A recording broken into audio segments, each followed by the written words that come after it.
Meet Reed Lance Rosenthal, rancher, #1 best-selling award-winning author, and unabashedly, unapologetically on the right side of the outstanding issues of our generation. But don't try to fence him in. Sometimes his positions will surprise you, because Reed is definitely his own man, with his own opinions. You might love him, you might hate him, but you won't be able to stop listening. Step over to the right side with Reed.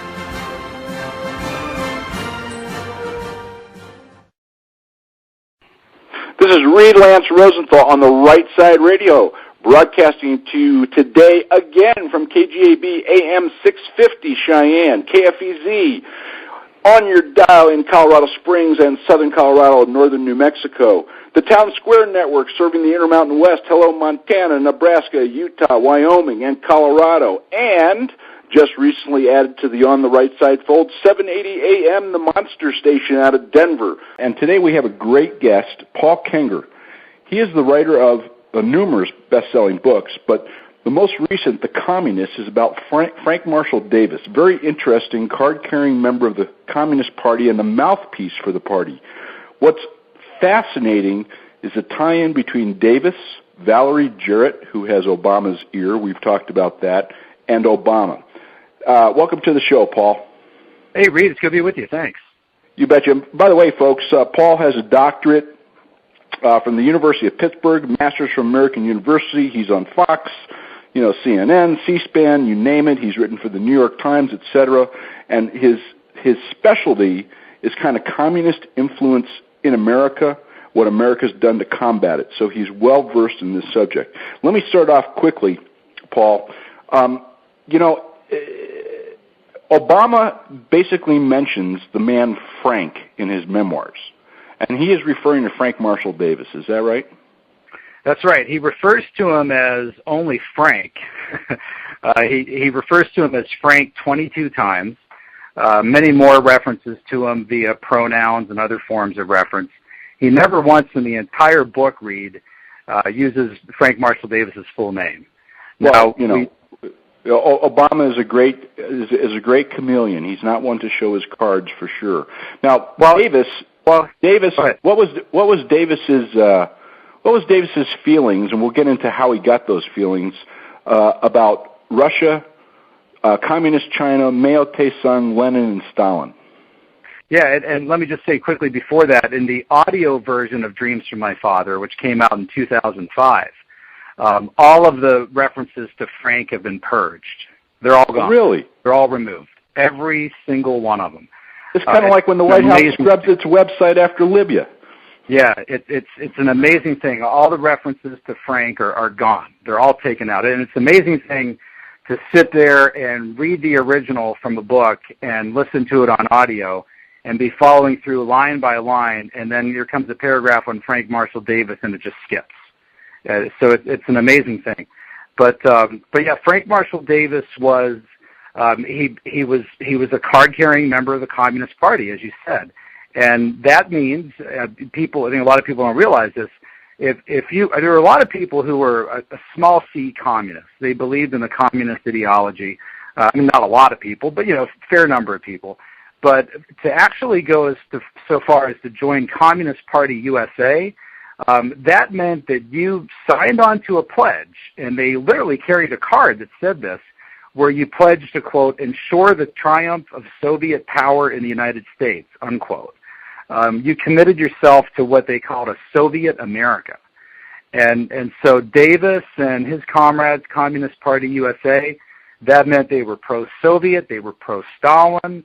When Mao took over in China in 1949, they were pro-Mao. And they urged the U.S. government to follow the Soviet line, to follow the line of the Communist Chinese.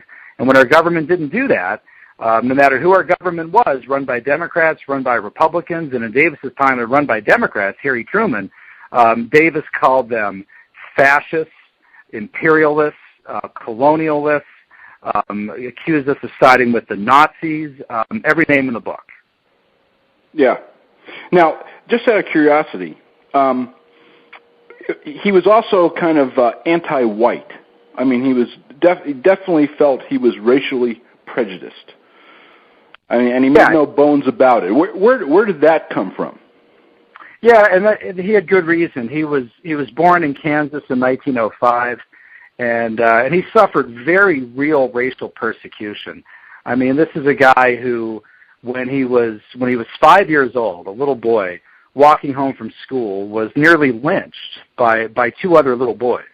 And but he was saved by a white guy, right? That's right. Yeah, he was saved by a white guy, and he encountered bad white folks, but he encountered good white folks as well. So he's always very bitter about that. Now he ended up marrying a white woman at one point, a woman that he met at the Abraham Lincoln School, which was a communist school in Chicago in the 1940s. So I mean, he got over that to some degree, but he was always very bitter, racially very bitter, and he saw America as very much a racist country. This man did not view America as a shining city upon a hill. He was much more in the spirit of a Rev Jeremiah Wright, God blank America point. Yeah, I'm going to ask you about that because I see some amazing parallels with his influence on Obama and then Obama sitting in the pulpits of Reverend White. Just out of curiosity, there's some other startling similarities to our current president, in quotes. Number one, Wright, Davis's, that was a Freudian slip, Davis's view of big business, his view of capitalism, so to speak, his view of, quote, excess profits, oil companies, and religion. Tell us a little bit about that. Yeah, I mean, the similarities between what Davis wrote in his columns and what he said publicly and what Obama has said are just remarkable. I mean, they gave a tiny bit more background on that as to how I know that. When Davis joined the Communist Party in World War II, when the war was over, specifically from 1946 to 48, he became the founding executive editor, basically the editor-in-chief of a Communist Party publication for Chicago, which is called the Chicago Star.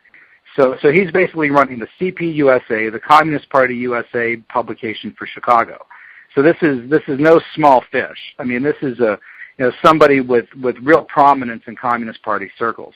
Now, if you go back and you read those articles for the Chicago Star in 1946 to 48, and then when Davis goes to Hawaii and starts writing for the Honolulu Record, which was the Communist Party publication there, those were from 1949 to 1957.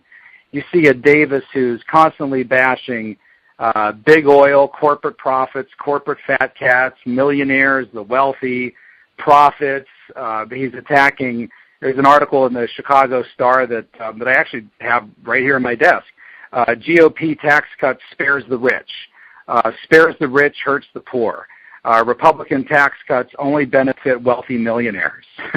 I mean, this is language that just calls for universal government funding of universal health care, wants government funding of public works projects to keep America out of another Great Depression, basically government stimulus. The similarities to Obama are just uncanny. And another thing that really impressed me with your book was, how he kind of directed his anger in a way at religion. I mean, he figured, reading your book, God let him down, and he drifted away from Christianity, which I think, based on your book, kind of set up the foundation for his devolvement into a devout communist rather than a devout Christian. Yeah, that's right, Reed. I think often about Whittaker Chambers, who was the great. He was, at one point in his early life, he was a conservative Republican. He ended up joining the Communist Party, ended up spying for the KGB, and then, of course, became the guy that got Alger Hiss, moved away from all of that. But Sam Tannenhouse, in his biography of Whittaker Chambers, notes that when Chambers joined the Communist Party, quote, he had found his church. He had found his religion. And I even see in Frank Marshall Davis's FBI file, there's one document that refers to Frank joining the church, as they call it, the church, which was basically code language for Communist Party USA. And what you had with so many of these guys, especially at that time period when Americans were far more religious than they are now, is that the folks who left the Communist Party Yeah, they often, or the people who left religion, organized religion, were often taking the first steps toward this false religion of communism. And anybody who's studied the communist movement, its leaders, they understand that they really do see communism as a kind of religion. Communist Manifesto is almost like a Bible. In fact, Lenin himself noticed this and decried it. Lenin warned his fellow communists about God worship, deifying leaders, because he saw that. He saw the proclivity for that. Of course, what they did with Lenin was they put him in a tomb that they called a shrine, and where the bottom is dedicated to the eternal Lenin. So communists were very susceptible to that. Davis learned as a young boy the power of prayer, as he says, the power of prayer from infancy. And so when he would sit at his bedside at night and pray for retribution for the people who burned this black mom alive at the stake, or for the people who launched the riots in Tulsa, Oklahoma, or for some other racial misdeed, and when he prayed for retribution and it didn't happen, this little boy, childlike, blamed God. He said, well, there must not be a God, or if there is a God, if there is a Jesus, then he's on the side of the white folks. And, he also blamed the United States, right? There's a quote in your book which struck me. The United States was the only slaveholding nation in the New World that completely dehumanized Africans by considering them as chattel, placing them in the same category as horses, cattle, and furniture. Yeah, that's right. Well, and it's also a nation that fought a civil war to end slavery. So, I'm not taking his side. I just think it's a really interesting observation, particularly when Obama's parents were slave traders. Right, yeah, I know you're not, and that's the irony, is that, a lot of times Davis would just see strictly the negative. In fact, Davis should have realized that it was Christians that spearheaded the abolition movement. Exactly. To abolish slavery, but this man was so bitter that he would take that point of view and then remarkably read this kind of unquestioning, unflagging loyalty to the Soviet Union and to communism, which you saw in all communists and you saw in Davis. That they would never give the benefit of the doubt to America, to Christianity, to God, to Jesus, to the capitalist system. And then when the Soviets come along and make incredibly absurd claims like, we communists in the Soviet Union, we've abolished all unemployment. We've abolished all homelessness. We've abolished all racism. We've created this utopia. Then all of a sudden you've got these leftists like Davis, who at that point would have been a progressive, kind of looking over there wide-eyed, and they don't question that at all. Nor do they question the approximate 100 million people who died in purges in those four communist countries over half a century. That's right, and they never apologized for it. Davis opposed the Marshall Plan in the 1940s. Very quickly, because the audience is not familiar with it, just like in 30 seconds, what was the Marshall Plan? Yeah, the Marshall Plan was a plan announced June 1947, Secretary of State George C. Marshall, Truman's Secretary of State, and it provided a huge amount of money, tens of billions of dollars to Western Europe, but also offered it to Central and Eastern Europe to help them recover from World War II. And really, the main motivation of the Marshall Plan wasn't just to do that. It wasn't just humanitarian. It wasn't just to help people from starving. But it was also critical because Truman rightly worried, and George Marshall rightly worried, that if these nations weren't picked up, if they weren't helped out, Stalin was going to come in, take them over, and communism would grow in these areas. As Truman said, communism grows in the evil soil of misery and strife. That was another quote I picked out of your book. Actually, Truman said, the seeds of totalitarian regimes are nurtured by misery and want. Those seeds grow in the evil soil of poverty and strife and reach their full growth when hope of a people for a better life has died. Now, folks, you're listening to this interview. I want you to think a little bit about what's going on in the United States right now, a little bit about Obama's policies. Would you say the misery index is up or down? Do you think this ties in with what we're talking about or not? Just give it some thought. Paul, let me ask a question. You know, there's remarkable similarities, too. These men obviously bonded, Marshall and Obama, and we're going to get into that in just a moment. But some of the similarities in their family background was amazing, like losing their fathers when they were young. One by divorce, that was Davis, one by, I wouldn't call it divorce, why don't we just say abandonment, which was Obama. Then they had grandparents who were agnostic in the case of Davis, and in the case of Obama, you could hardly call them religious freaks. Tell us about that. Yeah, that's right. Obama's grandparents, they went to a Unitarian church.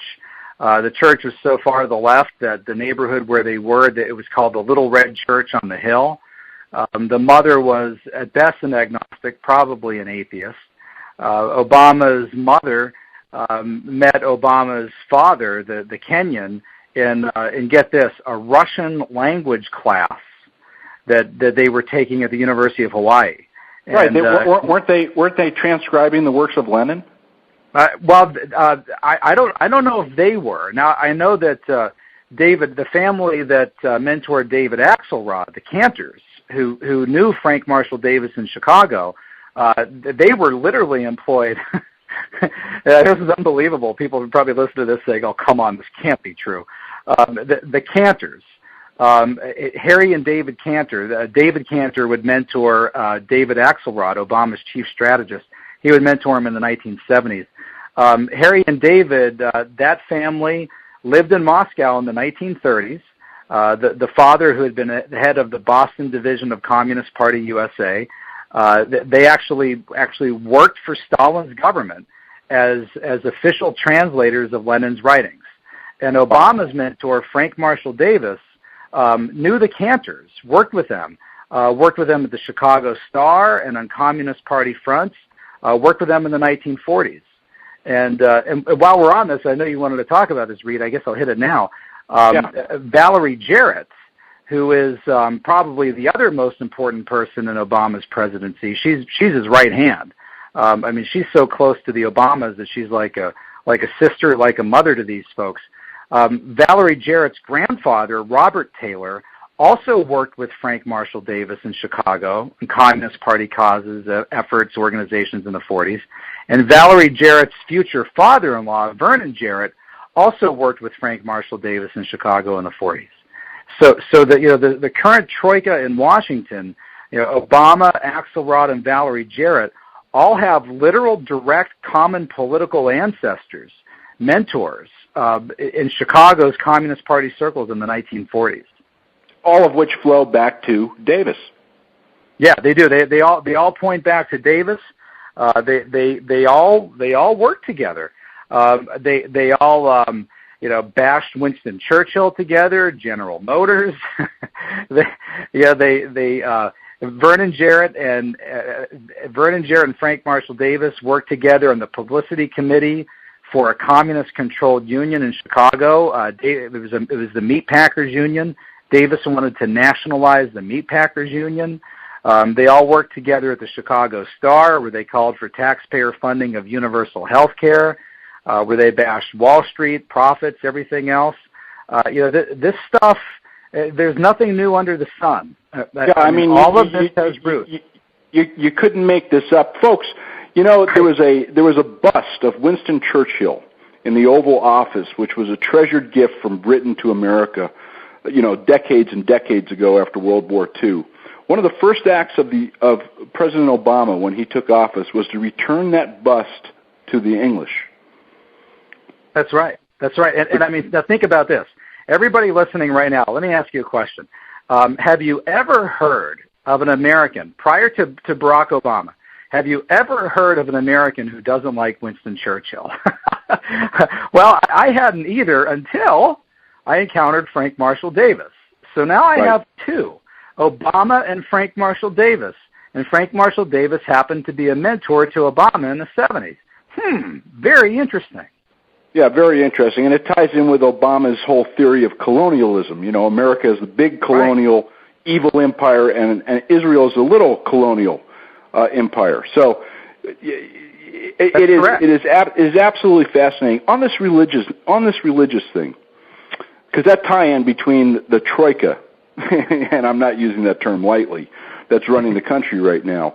But on the religious thing, so Obama winds up in the pews of Rev Jeremiah Wright, Black liberation theology, which is really kind of racially tinted communist theology. Would you agree?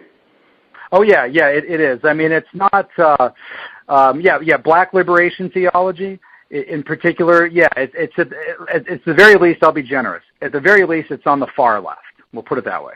Yes, I mean, it's about redistribution of right, reparations, right. GD America, et cetera, et cetera. Yeah. I mean, the exact same themes that you see flowing through Marshall's writings, his teachings of Obama, Obama's admissions of his teachings in his own memoirs, and all combined with their family backgrounds, which were remarkably similar and germinated at the same place, and is now in the Oval Office. Yeah, that's correct. In fact, you're asking very insightful questions. I got to commend you here. Your audience is fortunate. Got really good insights on this.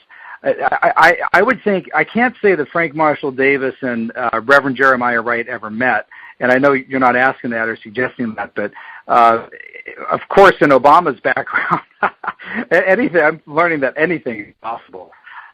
But it's Davis and Jeremiah Wright would have really hit it off.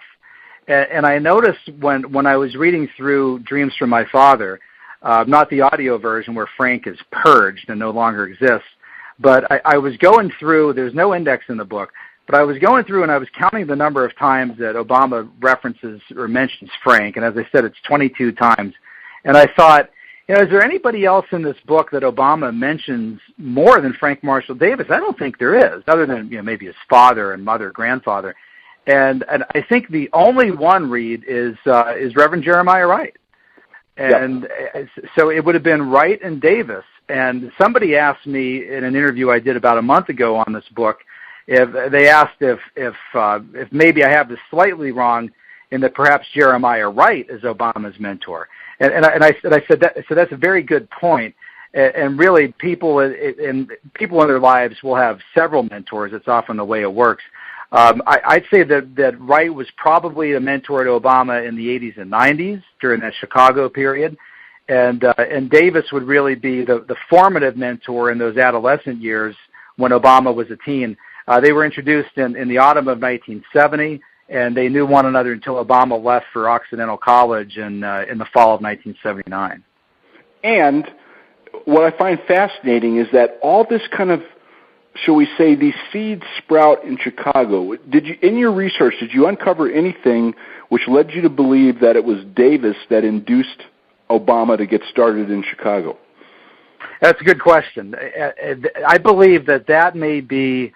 That may very well be one of Davis's influences on Obama. That we can speculate. Short of asking Obama himself, and no one in the press will, so we'll never know. Not that he would answer Obama, truthfully anyway. Right. That's correct. When in Dreams from My Father, by the way, I should note, Communist Party USA, the American Communist Party, was founded in Chicago in September 1919. That's an interesting fact. Yeah, it is interesting. But when I lost my train of thought, you asked. I was talking about, did Davis influence Obama to start in Chicago? Yeah, and then when he was in Chicago, regardless of what the influence was, tell us how he and Jarrett met up. Yeah, well, he probably when Obama in Dreams from My Father talks about first arriving in Chicago. Literally, one of the first, if not the first thing that he does in the book is he thinks of Frank.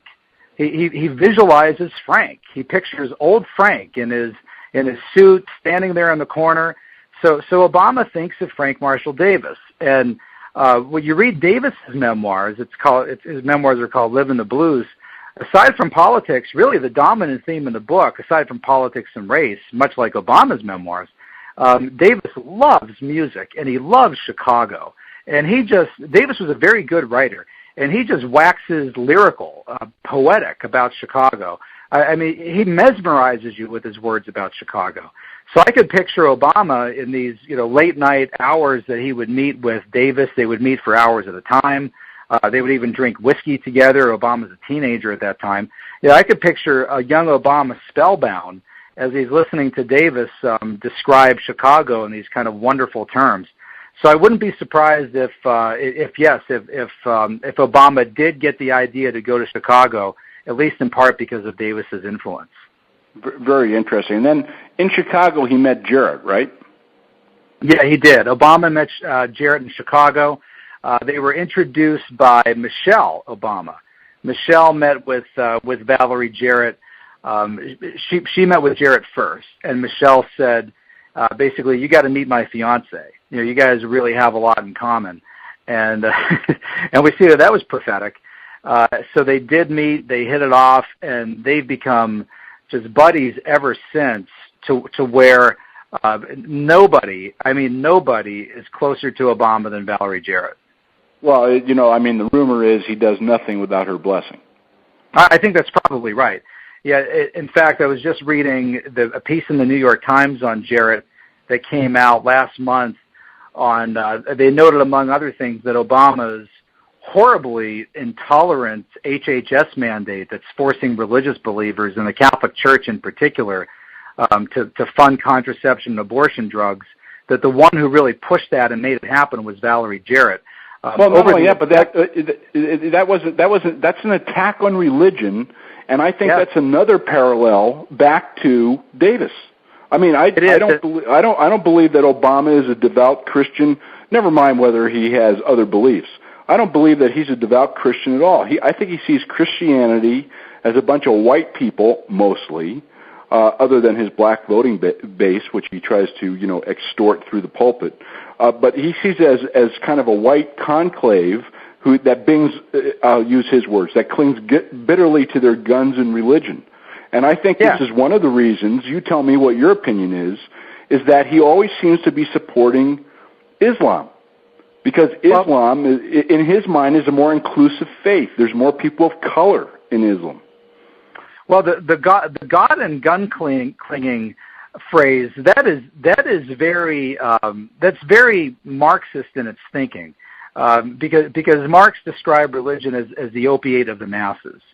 So the Marxist thinking about religion is that it's a kind of a crutch for people. Now it's not only Marxists that think this way. Increasingly a lot of secular liberals think this way as well, and so that's what Obama meant with the God and gun clinging. And Davis, Frank Marshall Davis said in his memoirs that while he left the Christian faith, he never abandoned churches entirely because he saw them as providing a sort of useful social cultural function or service to Black Americans in particular. So that's that kind of same Marxist view. And I should point out on the Catholic issue, Frank Marshall Davis, like Obama, saw the Catholic Church in particular as an obstacle to his plans for the state. The plans for the state are the obstacles are the three pillars of American values and society, right? Constitution, faith, and family.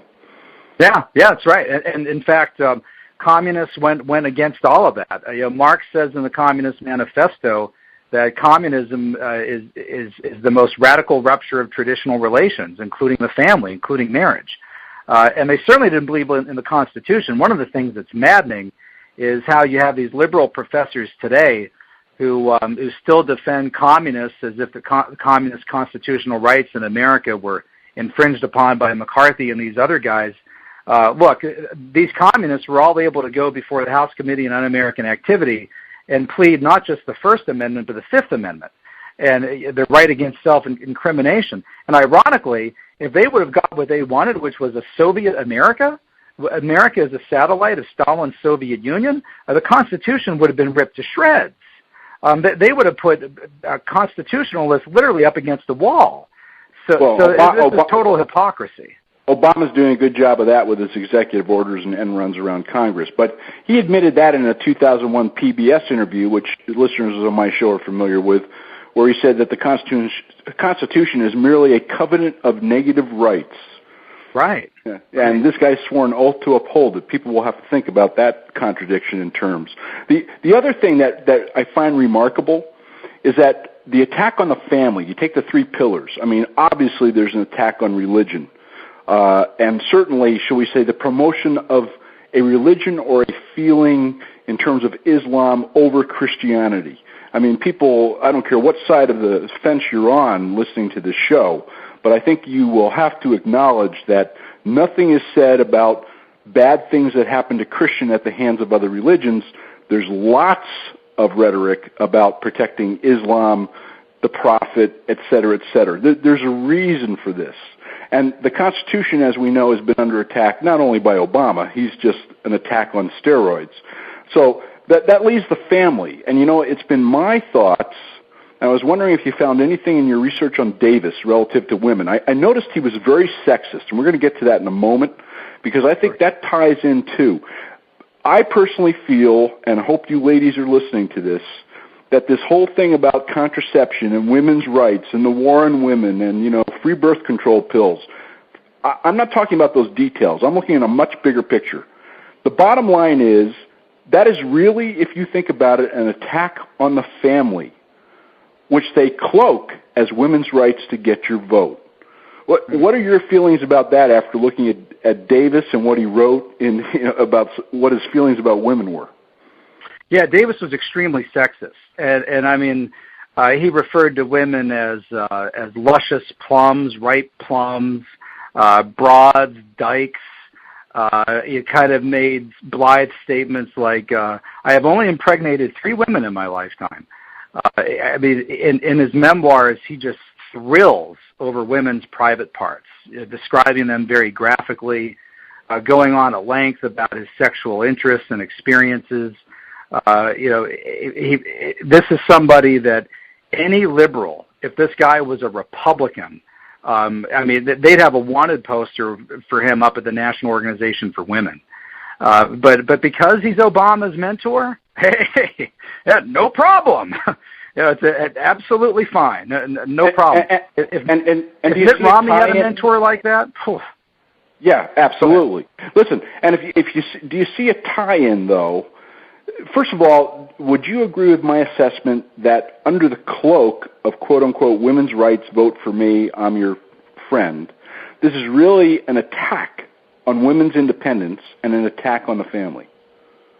I don't know if that necessarily is. I think the whole idea of, you know, accusing Republicans of a war on women, that's just utterly absurd. I'm more troubled generally about this whole Obama push to have the federal government now fund things for women that privately they ought to fund if they're interested in it. You know, whether contraception or abortion. I mean, to the extent that those things are legal, you shouldn't ask taxpayers to fund that. But, you know, that's part of this whole redistribution aspect of Obama. You know, redistributive change. He used that term in an interview he did in a Chicago radio station long before he came into public office. And, you know, redistributive justice. You know, he sees an injustice. Oh, boy, some women can't afford an abortion. Some women can't afford birth control. Well, why not? Birth control is a couple bucks a month. You go to any college campus in America and go to the Planned Parenthood clinic. They give the stuff out like candy. They give it out for free. But you know, the mere idea that some women wouldn't be able to pay for it is just such a grave injustice that everybody else must be forced to pay for it. And to hell with everybody else's religious beliefs or religious objections. And that's the sort of classic liberal intolerance that you get from these people who preach tolerance. It's absurd. Well, yeah, but you know, I think it goes way beyond liberal. I mean, I personally believe the man is brilliant. This is a plan. He's executing it flawlessly, and very few people are calling him on it. And unfortunately, the voices are not loud enough, and the people, they just haven't heard enough. You know, it's interviews like this that hopefully get people to think. I mean, in the end, you may disagree with Paul and I, but think about it. These are facts. 2 + 2 is 4. It's not 5. Paul, where can folks get your book? Yeah, well, they could get it. I just go to Amazon.com, And if you buy it there, do me a favor and go write a nice endorsement or review, because I've got Obama liberals who go there and buy the book just so they can trash it and lower the rating of it. But you go to Amazon.com. That's the best place to get it, or your local bookstore. All right. Well, that sounds great. Is there a website that folks would go to? No, I had a website, but I'd say Google my name, look for different articles that I've written, and Amazon's the best way to get it. Yeah, folks. The name is Paul Kengor, Kengor, Kengor. I really recommend you pick up this book. You will find it eye-opening, both kind of on a grand scale and on a very specific scale. There are no coincidences, and there's far too many parallel lines that converged, as Paul has beautifully researched and written about, for you to ignore. Okay, and this is a subject that should not be ignored. And put that together with all the other things we've talked about over the past months, the other interviews we've had, and what you hear on the news, such that it is, filtered as it is, and you will see a pattern of activity emerging here, and it is not an accident. Paul, thanks very much for joining us. Maybe we can follow up sometime in the near future. I'd love to come back, Reed. Just let me know. Take care. You betcha, Paul. Have a great evening. Folks, I hope that interview was, shall we say, enlightening. How's that? You know, for all these points to converge, for Frank Marshall Davis to be mentioned by Obama 22 times in his memoirs, but never by the last name, you know, kind of hide the ball type thing. For Frank Marshall Davis's name to be erased, which I didn't know, that was a new thing for me, from the audio books after they were published, for the beliefs of Frank Marshall Davis, which, listen, you can read his own columns. You can Google up his columns. That's just a fact. And then the tie-in between Jarrett and Jarrett's parents and Axelrod and his parents and the Cantors and Obama and Obama's grandparents and the two locations where Obama and Jarrett and Axelrod and Davis kind of did their operations, if you will, Hawaii and Chicago. And then for Axelrod and Jarrett and Obama, all influenced by Davis, directly and indirectly, and by their folks who were directly influenced by Davis. Boy, that's an awful lot of lines to ignore, isn't it? Okay, we're going to take a short break, and when we come back, I'm going to finish up the show. I have two more segments for you, which I think you'll find rather fascinating, which tie in with the interview we just concluded with Paul Kengor. Once again, his book is The Communist. He's not referring to Obama. He's referring to Frank Marshall Davis, who was Obama's mentor. Obama's admitted mentor, I might add. We'll be right back. Critics rave about the Threads West and American Saga series. Read Lance Rosenthal's #1 bestseller, comparing it to Lonesome Dove, to Centennial, and even to Gone with the Wind. The Threads West series begins in 1855 and unfolds the riveting, sensual, adventure-filled tale of a country on the cusp of greatness. Fueled with passion, each thrilling adventure-packed novel follows lives woven into multi-generational tapestries of lust, duplicity, enmity, love, and triumph. Threads West and Maps of Fate, both #1 bestsellers, are available at Barnes & Noble, Hastings, Amazon.com, and BarnesandNoble.com. Read The Romance of the West, the story of America, her people, and her spirit. Go to threadswestseries.com. That's threadswestseries.com. Get them both today. This is Reed Lance Rosenthal on the right side, broadcasting to you from KGAB, AM 650 on your dial, Cheyenne, and the Town Square Network serving the Intermountain West, and KFEZ, Colorado Springs, La Junta, Pueblo, Walsenburg, and I guess, based on the emails I'm getting, some parts of South Denver. Welcome back, folks. I hope you folks found that interview as insightful as I did. Mr. Kengor has just done a hell of a job, years of research. Now you know the why between the how and the what that you see going on at this White House and, shall we say, the fellow minions in the democratically controlled Senate, which I'll remind you has been controlled by the Democrats since 2006. They don't like to remind you of that. So, since 2006, guess who has been behind the financial mess we're in? All right, look. You now know the why between the how and the what that you've seen in the mainstream media. This is why Mr. Obama does what he does, says what he says, thinks like he thinks. You know, as he said many, many, many times, you can Google it up, judge me by who I associate with. You know, I want to talk a little bit about taxes. In the last show, we talked about the alternative minimum tax. We talked about, and in previous shows, you can go back to the archives. I'll tell you how to get there here toward the end of the show. We talked about the alternative minimum tax, how it's going to affect 32 or 33 million families to the tune of $3,000-ish per family per year. And that's on top of other taxes, a raise in the tax rate, which is a whole different thing than the alternative minimum tax, the tax of inflation, which is the stealth tax. You make the same amount of dollars, but they buy less. You know, it's the same as making the same amount of dollars, they buy the same, and you're taxed at a higher rate, right? It's 6 of one, half dozen of the other. Here's a really interesting thing. You know, Canada was kind of moving towards socialism as we are being guided right now by the troika in the White House, which we just discussed on the interview. And they were having all sorts of problems up there. Now, I'm personally familiar with this because I had ranches up in Canada. I love Canada. I love Canadians. Great folks. They've since all been sold, but that's besides the point. Canada in those days had unbelievable sales taxes, provincial taxes, income taxes, you name it. And they have since moved to the right. It's really pretty interesting. They've been moving in the opposite direction we have. The result is their currency is one of the strongest in the world. Their economy is doing far better than ours. Their real estate recovery has been really quite robust. And their tax rates have come down. Imagine that. And the revenues to the government have gone up. Imagine that. You know, it's kind of like Ronald Reagan. There was a very interesting set of graphs that came out, or Money News, and I believe through Bloomberg.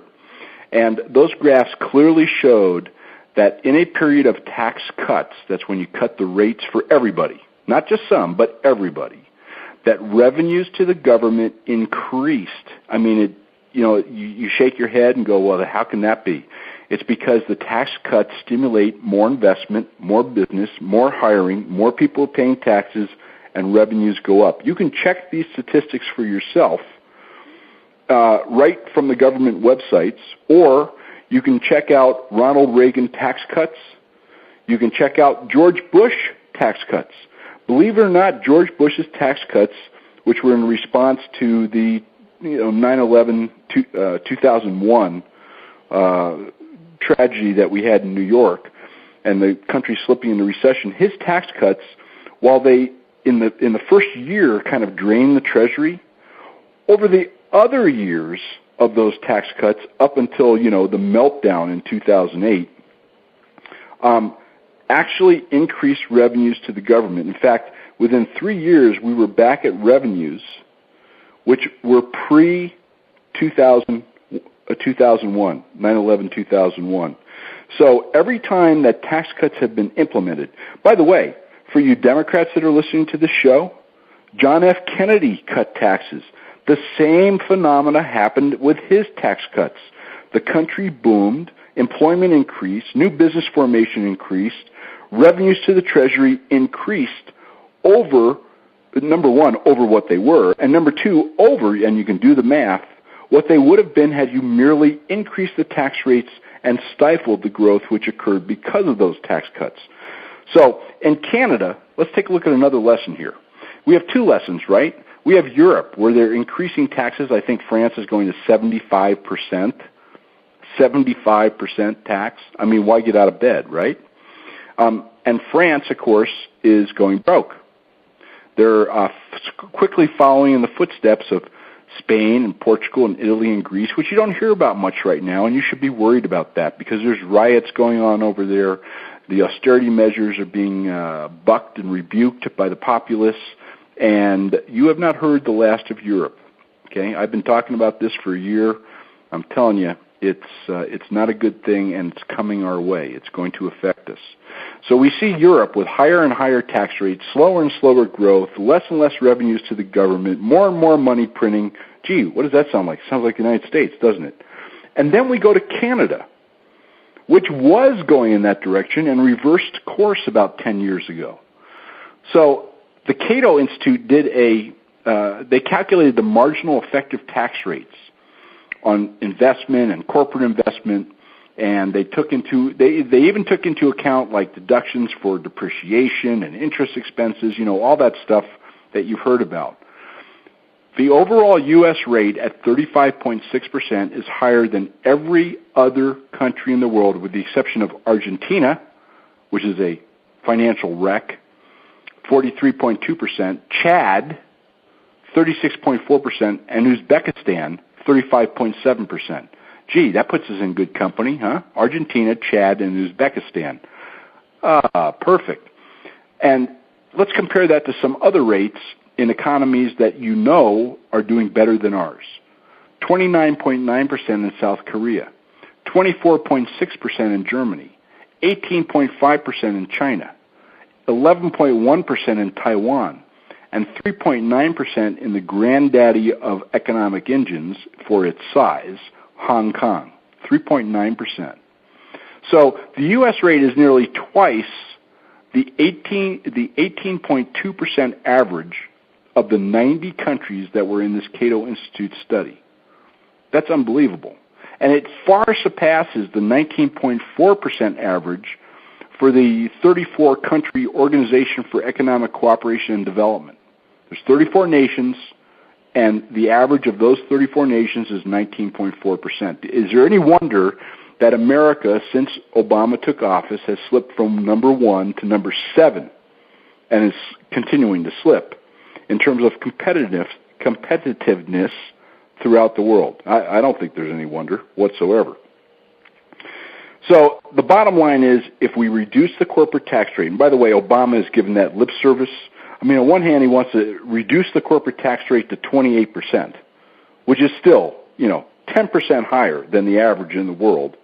Still puts us in the top 10% of taxing nations, which is hardly competitive in a very competitive world environment. But at the same time, he wants to raise taxes on the people who create the businesses and corporations, where he is lowering taxes to get votes. Do you understand the paradox in that? I mean, one kind of offsets the other. Romney wants to reduce tax rates for everyone. That's everyone.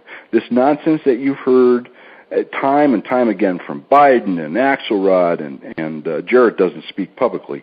And Obama is, Romney is going to raise taxes on the middle class, and he's going to give millionaires and billionaires zillions of dollars of tax breaks. BS. Flat lie. It's not even a twist. It's not even a distortion. It's not even a spin. It's just a flat lie. Let's start attracting companies to America rather than companies in America being attracted to overseas competitors because they have lower tax rates. If you're a company, and let's say you have a $500 million, not even a huge company, a $500 million volume, which is not a huge company.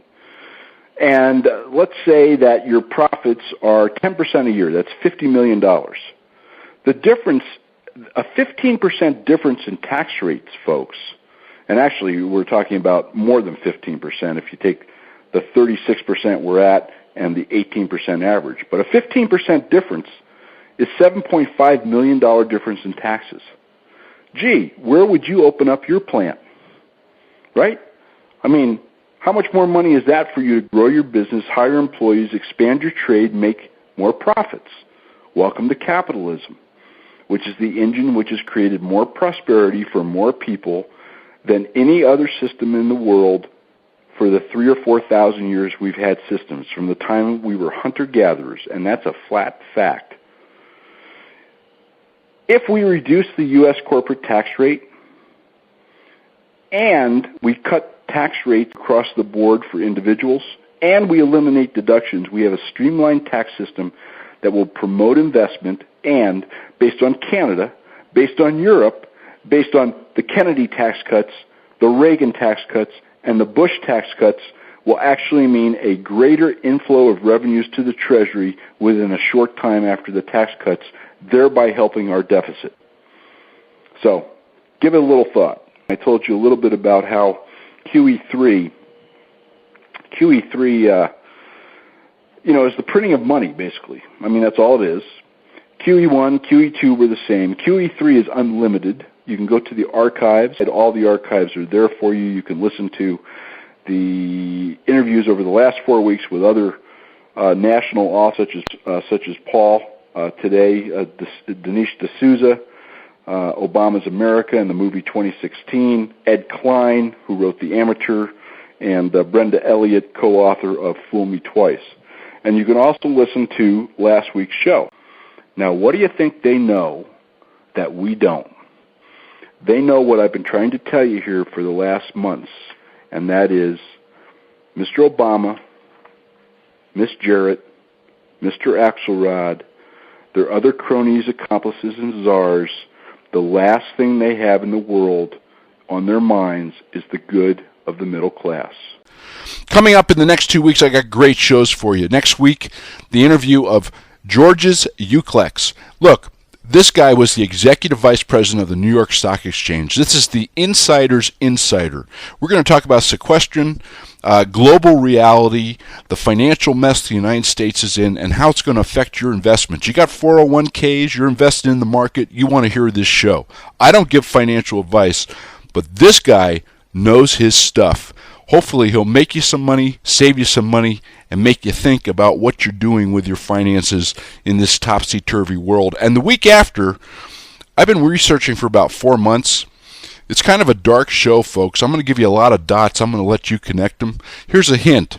Department of Homeland Security buying 2 billion rounds of ammunition, 40% of which is hollow points. They ain't used for target practice, folks. Just over the last year, did you know that they also bought 2,700 light armored vehicles, including tanks? This isn't the Army. This is Department of Homeland Security. I'm going to tie that in to a whole bunch of other similar dots for you, and then I'm going to refer you back to some comments that Mr. Obama wished were not on video from years ago, including by he and, shall we say, his very close friends. I think it'll make you think about gun control. I think it'll make you think about security, and I know it'll make you think about your freedoms. This is Reed Lance Rosenthal. Have a great Saturday.